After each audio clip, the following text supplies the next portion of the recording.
हे दोस्तों, एक बार फिर से आपका स्वागत है। क्योंकि वे केवल तलवारों से ही नहीं लड़ रहे थे, बल्कि उनके सामने शक्तिशाली ताकतें भी थीं, जो वास्तव में उतनी शक्तिशाली नहीं थीं। लेकिन यहाँ हम सबसे बड़ी गलती ये सोचकर करते हैं कि लूथर के पास भी कुछ ऐसा है जो मॉर्ड्रेड से बड़ा और शक्तिशाली है, जिसे एक्सकैलिबर कहा जाता है। यही वह तलवार है जिस पर आज लूथर का साम्राज्य टिका हुआ है।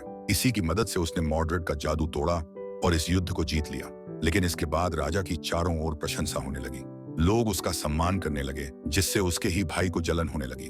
अब वह उस सिंहासन का लालची हो गया जिसे उसके बड़े भाई ने विरासत में पाया था। लेकिन वह जुदी ये जानता था कि उस तलवार के सामने कोई खड़ा नहीं हो सकता। इसीलिए उसने एक दानव की मदद ली, जिसने उससे उसकी पत्नी की बलि मांगी और अपनी नींद से जाग उठा। उसने उसे कहा कि राजा के परिवार को मार डालो, और उसने वैसा ही किया। लेकिन जब राजा को यह पता चला कि ऐसा कुछ होने वाला है, तो वह अपनी पत्नी और बच्चों के साथ बंदरगाह पर पहुंचा। उसने उन्हें तुरंत नाव पर बैठने को कहा। इतने में वही दानव वहां आता है और रानी को मार डालता है।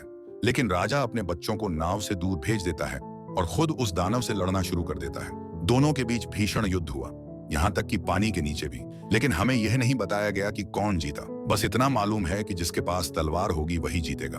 तो शायद राजा ने ही जीत हासिल की और पानी के नीचे रहकर उसकी मृत्यु हो गई। इधर उसका बच्चा नाव से तैरकर रोम पहुंच जाता है, जहां कुछ दानव उसे देख लेते हैं और तुरंत उसे अपना लेते हैं। लेकिन उधर लोगों के बीच खलबली मच गई कि अब राजा मर गया तो अगला राजा कौन होगा। तभी वेटिकन ने चालाकी से खुद को राजा घोषित कर दिया और अपनी घृणित हुकूमत शुरू कर दी।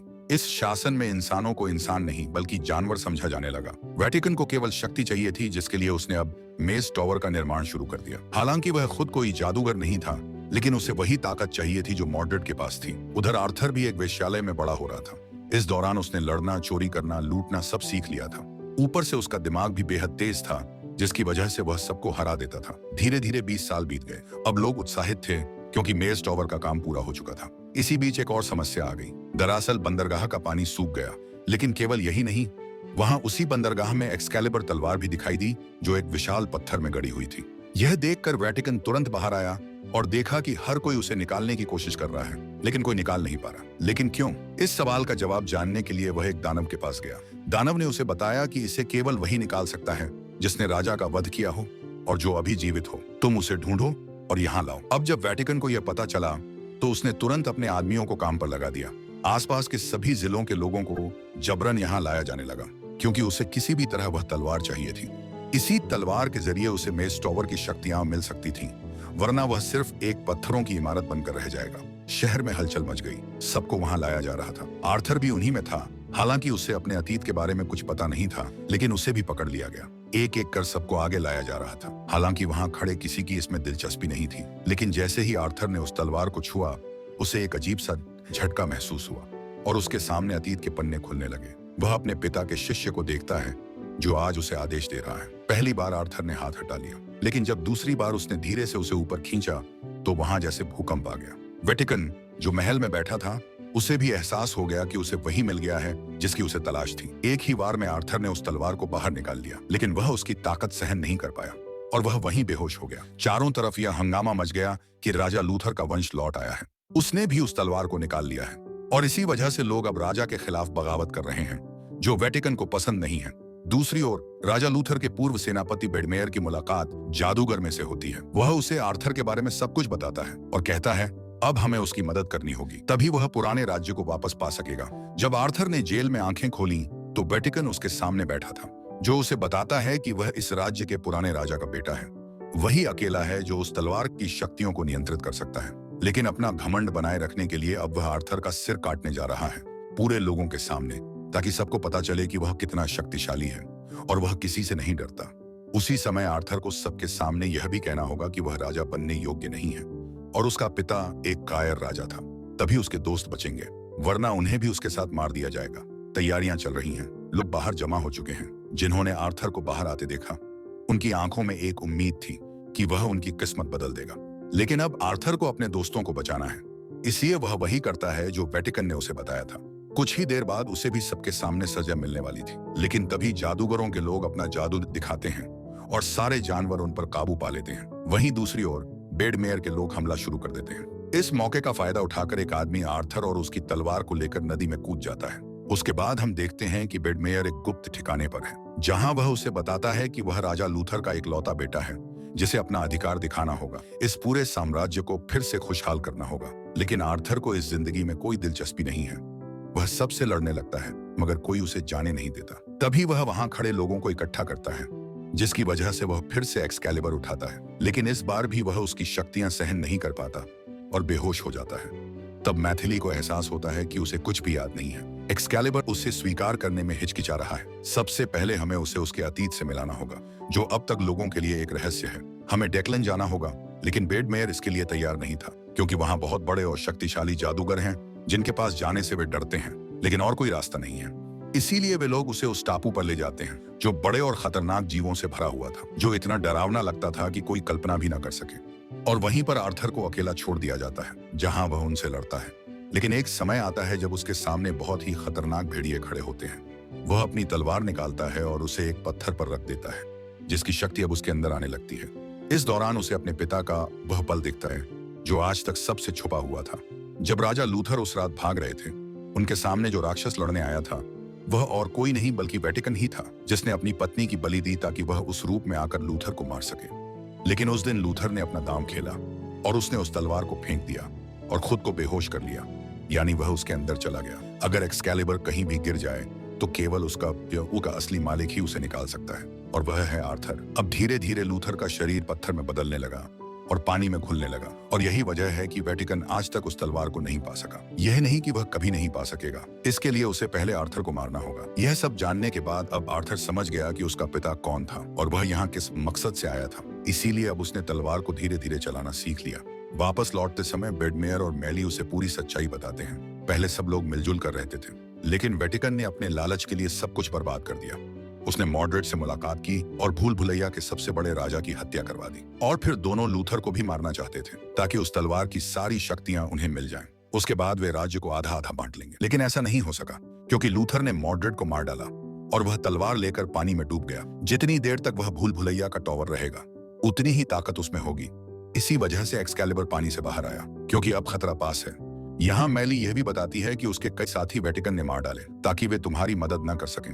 लेकिन तुम चिंता मत करो, हम सब कुछ फिर से पहले जैसा करेंगे, बस तैयार रहो। यह सब सुनकर और सब कुछ जानकर आर्थर मान जाता है और कहता है, ठीक है, मैं तैयार हूं, चलो शुरू करें। अब बेडमेयर आर्थर की मुलाकात 6 ब्रॉन्ज नामक परिवार से कराता है, जो इंग्लैंड का सबसे अमीर परिवार था। उनके पास बहुत धन और सेना भी थी। उनके सामने आर्थर काफी अच्छा साबित करता है कि वह आने वाला राजा है और वह इसके लिए तैयार है। यह देखकर पूरा परिवार उसकी मदद करने के लिए मान जाता है, क्योंकि उनका भी यही फायदा था। इधर वेटिकन का सबसे बड़ा काम था किसी तरह उस भूल भुलैया टॉवर को जल्द से जल्द बनाना और अपनी शक्तियां हासिल करना। इसीलिए जब उन्हें पता चला कि वेटिकन अब रोम आ रहा है, तो सब तैयार हो जाते हैं, क्योंकि यही सही समय है उसे मारने का। अब सब लोग तैयार हैं। आने वाले समय में वेटिकन भी रोम पहुंच जाता है, लेकिन उसकी सुरक्षा में बहुत सारे गार्ड थे। उसके चारों ओर ये लोग एक इमारत में छिपे हुए थे, और उनके साथ बी था, जो एक धनुर्धर था, जिसने निशाना साधा। लेकिन जब थोड़ी देर हो जाती है, तो आर्थर कहता है कि उसे कुछ ठीक नहीं लग रहा। वह सही था। दरअसल वेटिकन पहले से ही जानता था कि उसका गुलाम इन लोगों के साथ है, और इसलिए उसने खुद की जगह एक और आदमी भेजा जो उसके जैसा दिखता था। उसकी चालें भी थोड़ी अलग थी, जिसे आर्थर समझ जाता है। लेकिन जब तक वह बी को रोक पाता, उससे पहले ही उसने तीर चला दिया, जो जाकर उस आदमी को लगता है जो कोई और था। अब सब उसके जान के पीछे पड़ गए। हालांकि वे सब भाग जाते हैं, लेकिन बीच में उसकी मुलाकात अपने सिपाहियों से होती है, जिनमें उसके कुछ साथी भी घायल होते हैं। लेकिन अब मछली के सिर पर तलवार थी। आर्थर अपनी तलवार निकालता है, जो उसके पिता की थी, और कुछ ही पलों में वह इस जगह को श्मशान बना देता है, जिसे देखकर सब हैरान रह जाते हैं। लेकिन अब उन्हें यकीन हो जाता है कि एक्सकैलिबर ने आर्थर को स्वीकार कर लिया है, यानी अब सिंहासन हिलने वाला है। सबको मारने के बाद ये लोग अपने अड्डे पर आते हैं, लेकिन वहां पहले से ही वेटिकन मौजूद था, जिसकी कैद में उसका एक साथी था, जिसकी गर्दन पर उसने तलवार रखी हुई थी। वेटिकन की शर्त थी कि उसे तलवार दे दी जाए, बदले में वह उसे छोड़ देगा। लेकिन बेडमायर के लोग आर्थर को ले जाते हैं, जहां वह उसके साथी को मार डालता है। इसके बाद आर्थर बहुत गुस्से में आ जाता है। वह अपने दोस्त को बचा नहीं पाया और बच्चे को अनाथ बना दिया, इतनी ताकत होते हुए भी, और इसलिए उसने तलवार झील में फेंक दी। फिर झील से एक जलपरी निकलती है, जो तलवार को फिर से पानी से बाहर निकालती है और आर्थर को अंदर खींच लेती है। उसे दिखाती है कि अगर उसने कुछ नहीं किया तो मानवता दुनिया से खत्म हो जाएगी। हर जगह चीख पुकार होगी, चारों ओर लाशें बिछी होंगी, जिन पर देवता विलाप कर रहे होंगे। उसे लड़ना होगा, उसे इस नगर को पहले जैसा बनाना होगा। ये सब देखकर आर्थर समझ जाता है अब उसे क्या करना है। वहां से ये लोग अपने गुप्त ठिकाने पर पहुंचते हैं जहां नरक जैसी स्थिति थी। वेटिकन के सैनिकों ने सबको मार डाला था। अब वहां सेनापति था जो आर्थर से कहता है मैथ्यू और बीबा अभी भी उनके पास है। अगर वह नहीं चाहता कि वे मारे जाएं, तो उसे तलवार देनी होगी। आर्थर के पास कोई विकल्प नहीं था। अगले दिन वह एक्सकैलिबर वेटिकन को दे देता है। वह उसे वेटिकन को देता है और कहता है कि वह उससे 2 दिन बाद मिलने आएगा।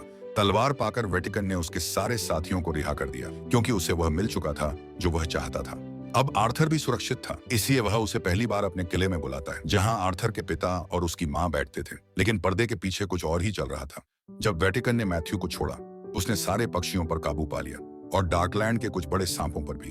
उन्हें कहा कि वे किले पर यहीं और वेटिकन पर हमला करें। वे ऐसा ही करते हैं। वेटिकन उन्हें उसी तलवार से मारने की कोशिश करता है, लेकिन उससे गलती हो जाती है। हालांकि वह एक को मार देता है, लेकिन एक्सकैलिबर दीवार में फंस जाती है। यानी अब सिर्फ आर्थर ही उसे निकाल सकता है। यही योजना थी। जैसे ही यह दिखता है, बेडमायर के लोग किले पर हमला कर देते हैं, जो उन कैदियों को भी छोड़ देते हैं जिन्हें वेटिकन ने कैद किया था। बाहर सारे लोग आर्थर के समर्थन में थे। यह सब देखकर वेटिकन फिर से दानव के पास भागा और उससे कहा कि उसे वही रूप वापस दे जिसमें उसने लूथर को हराया था। इस तरह आर्थर तलवार निकालता है और सीधे उस गुफा की ओर जाता है जहां वेटिकन उसके सामने था, लेकिन अब दानव के रूप में, जिसने अपना अलग ब्रह्मांड बना लिया था क्योंकि उसने मेज टॉवर की शक्तियों को खोल दिया था और उस ब्रह्मांड में वह उस पर हावी हो रहा था। तलवार होते हुए भी वह उसके सामने टिक नहीं पा रहा था। यह देखकर वेटिकन ने वही कहा जो उसने उसके पिता से कहा था, तुम इसके काबिल नहीं हो। तभी आर्थर को अपने पिता का वही आखिरी पल याद आता है। उसे देखकर उसे समझ आता है वह अब तक सिर्फ बदले के लिए लड़ रहा था, लेकिन अब उसे अपने लोगों के लिए लड़ना होगा। उसे इस साम्राज्य के लिए लड़ना होगा। उसे इस दुनिया के लिए लड़ना होगा। और फिर क्या था, जैसे ही उसने यह देखा, उसे लगा कि तलवार उसकी गुलाम बन गई है और वह अपनी अनंत शक्तियों का इस्तेमाल करता है जिससे वह पूरी तरह चमक उठता है और आखिरकार वह वार करता है जिससे वेटिकन फिर से इंसान बन जाता है और मारा जाता है। इसके बाद पूरा मेज टॉवर ढह जाता है और नष्ट हो जाता है। सभी रस्मों के साथ आर्थर को इस साम्राज्य का नया राजा घोषित किया जाता है। सब बहुत खुश होते हैं और इसके साथ कहानी यहीं खत्म होती है। आपको यह कहानी कैसी लगी, हमें कमेंट में जरूर बताएं। अगले वीडियो में मुलाकात होगी। देखने के लिए बहुत बहुत धन्यवाद।